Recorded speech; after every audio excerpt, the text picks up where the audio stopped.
Hello Internet and welcome to this quick video on describing exponential graphs, perfect for GCSE Maths.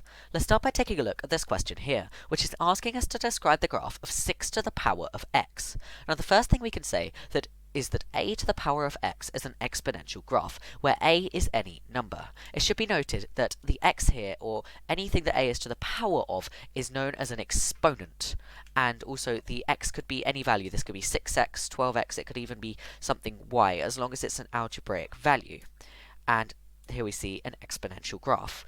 The y-intercept is always going to be 1, and this is because the y-intercept is where x equals 0. So if x is equaling 0, then this would be 6 to the power of 0, and anything to the power of 0 is always 1. So we have a y-intercept of 1. And the x-axis becomes an asymptote, as the line gets infinitely close to it, but it never touches it. This isn't necessarily necessary for an answer, however it's always good to know.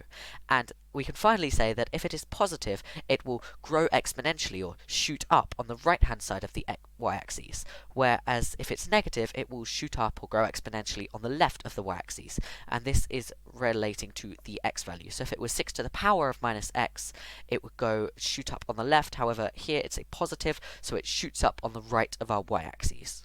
Here is an example of another question. If you'd like to pause the video now and give this a go for yourself, please feel free, otherwise just follow along with me. So first of all, we know that this is exponential as it's in the form a to the power of a coefficient of x. We also know that the y-intercept is going to be 1, as the y-intercept is always 1. And we can finally say that the x-axis is becoming an asymptote as it's getting infinitely closer. Again, this is all the same. The only difference here is that this time it is going to be shooting up on the left-hand side of the y-axis as the x coefficient is negative.